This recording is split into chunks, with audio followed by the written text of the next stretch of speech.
Chief Minister Nitish Kumar has sparked a massive row. Nitish was seen pulling down a woman. जिस बेहिस इंसान की आप तस्वीर देख रहे हैं, इसे इंडिया में सुशासन बाबू कहते हैं। बिस्मिल्लाहिर्रहमानिर्रहीम, अस्सलाम वालेकुम ख़वातीन व हज़रात, उम्मीद है सब लोग ठीक ठाक होंगे।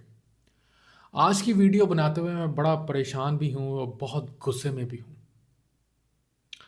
बात यूँ है कि भारत के एक स्टेट बिहार में एक इवेंट होता है जिसमें डॉक्टर्स को अपॉइंटमेंट लेटर्स दिए जाते हैं। वहाँ पे बिहार का एक सीएम है नीतीश कुमार, वो वहाँ पे तकरीब में मेहमान खुसूसी होता है और अपॉइंटमेंट लेटर्स डॉक्टर्स को दे रहा होता है। इतने में ही एक मुस्लिम खातून जिन्होंने हिजाब किया हुआ था, वो आती हैं अपना अपॉइंटमेंट लेटर लेने के लिए नीतीश कुमार से, जिस पे नीतीश कुमार एक बेशर्मी वाला अमल करता है। और बेशर्मी वाला अमल ये होता है कि वो उनका नकाब जो सा है, हिजाब है, उसको खींचता है। और पूरी दुनिया ने देखा है कि कितनी बगैरती वाली हरकत थी ये।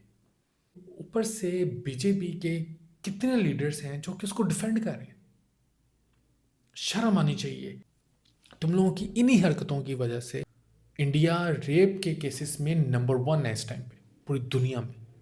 इंडिया में इस टाइम पे कोई भी औरत महफूज नहीं है, चाहे वो मुस्लिम हो, चाहे वो क्रिश्चियन हो, चाहे वो हिंदू हो, चाहे वो सिख हो, चाहे वो किसी भी मज़हब से ताल्लुक़ रखती हो। औरत है तो वो इंडिया में सेफ़ नहीं है। इंटरनेशनल रिपोर्ट्स भी यहाँ पे यही कहती हैं कि इंडिया में रेप के जो केसेस हैं वो नंबर 1 है। ऊपर से इनके जो बीजेपी के लीडर्स हैं वो इतनी बेशर्मी वाली स्टेटमेंट्स दे रहे हैं। यूपी का वज़ीर है संजय, और वो क्या कहता है, वो कहता है कि जी नकाब ही तो छुए हैं, कहीं और उंगली लगाए थे तो पता नहीं आप लोग क्या वबाल उठाते। लानत है तुम लोगों की शक्लों के ऊपर, लानत है तुम लोगों की ज़िंदगियों के ऊपर। ये हालात हैं इस टाइम पे इंडिया के। इंडिया का अपना जो कॉन्स्टिट्यूशन है वो इसके ऊपर इतना अग्रेसिव है। आर्टिकल 350 इंडियन पेनल कोड 186, किसी भी औरत का नकाब या उसके साथ छेड़छाड़ी करना एक क्रिमिनल फोर्स है। फिर आर्टिकल 21 डिग्निटी की बात करता है। फिर सेक्शन 79 BMS यानी पुराना आइन जो है भारत का, उसमें भी इसको बेहुरमती करार दिया गया। अब मैं आप लोगों को एक चीज़ दिखाना चाहूँगा। कुछ साल पहले जनरल मुशर्रफ इंडिया गए और वहाँ पे टाइम्स ऑफ इंडिया का एक इवेंट था जिसमें जो टॉपिक था वो था चैलेंज ऑफ चेंज, जिस पे बड़े खूबसूरती के साथ वो डिबेट कर रहे थे। इतने में ही एक मौलाना उठता है, मौलाना मदानी, इंडियन मुस्लिम था।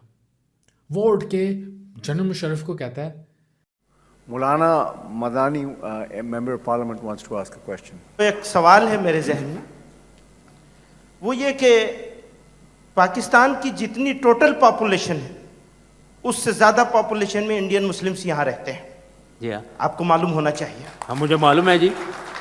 एक बात, जब आपको ये मालूम है तो इंडियन मुस्लिम्स अपनी प्रॉब्लम्स को सोल्व करने की और सोल्व करवाने की ताकत रखता है।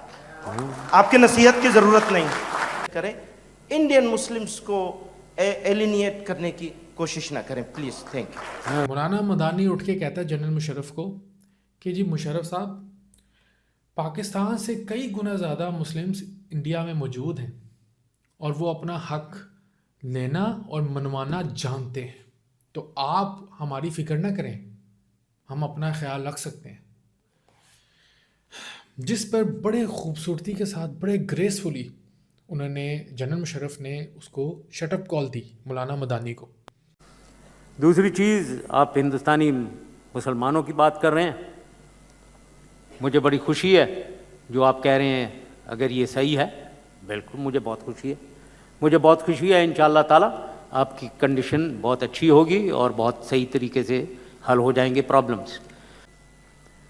आप में भी सुनने की हिम्मत होनी चाहिए जितना मुझे बोलने की हिम्मत है, और अगर आपको उसकी सुनने की हिम्मत नहीं है तो ठीक है, मैं I take my words back. आप बहुत खुश रहें अपनी हालत में, और बिल्कुल जो आप कह रहे हैं इंशाल्लाह अगर ठीक है तो मैं, मेरे से ज़्यादा खुश आदमी कोई नहीं है।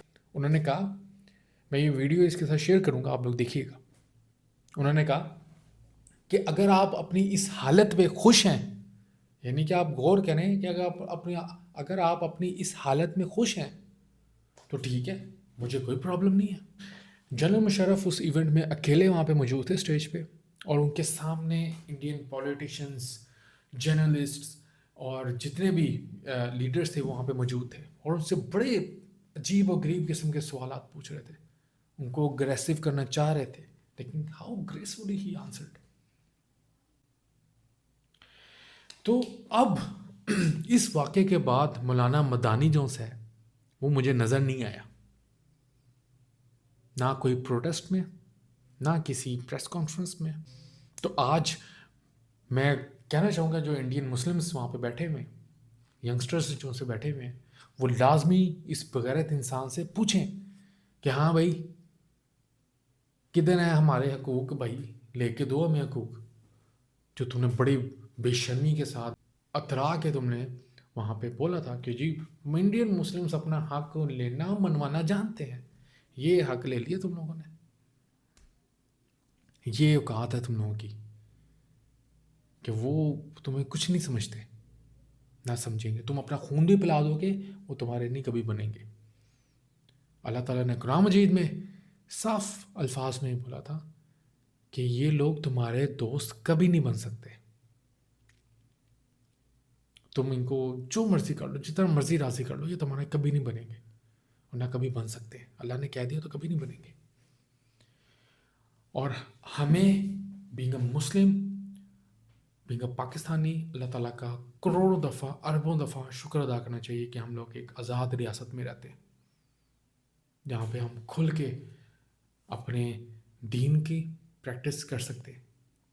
ہماری جو مائنورٹیز ہیں وہ کھل کے اپنے تہوار, اپنی جو رسومات ہیں وہ ادا کر سکتے ہیں, چاہے مسلم, چاہے وہ کرسچن ہو, چاہے وہ ہندو ہو, چاہے وہ سکھ ہو, چاہے وہ کسی بھی مذہب سے تعلق رکھتا ہے. پاکستان میں ہر مذہب کو اہمیت حاصل ہے. ایک بینگ اے مسلم کنٹری ہم اپنے جو مائنورٹیز ہیں ان کو زیادہ سپورٹ دیتے ہیں. آپ کسی بھی ادارے میں چلے جائیں, جو ہماری مائنورٹیز ہیں ان کو پریفرنس دی جاتی ہے, ان کا کام جلدی کیا جاتا ہے. سو لہٰذا ہمیں شکر ادا کرنا چاہیے کہ ہمارے ملک کے جیسے مرضی حالات ہیں, لیکن ایسے نہیں ہے جیسے انڈیا کے. سو میرا پیغام ہے ہندوستان کے ینگسٹرز کو کہ آج آپ اس مسلم بہن کے لیے کھڑے ہوں گے تو کل کو کوئی بھی ایسی حرکت نہیں ہوگی. کسی بھی ہندو, کسی بھی عیسائی, کسی بھی سکھ, کسی بھی مسلم خاتون کے ساتھ ایسی حرکت نہیں ہوگی. اپنے لیڈرز کو چنتے ہوئے ذرا سوچ لیجئے گا یہ سب کچھ. آئندہ کے الیکشنز میں امید ہے کہ آپ لوگ ان بے شرموں کو ووٹ نہیں دیں گے. اپنے اندر سے لیڈر چنیں, لیڈر بنیں. That's all. اپنا بہت زیادہ خیال رکھیے گا. انشاءاللہ آپ لوگوں سے ملاقات ہوگی نیکسٹ ویڈیو میں. اللہ حافظ.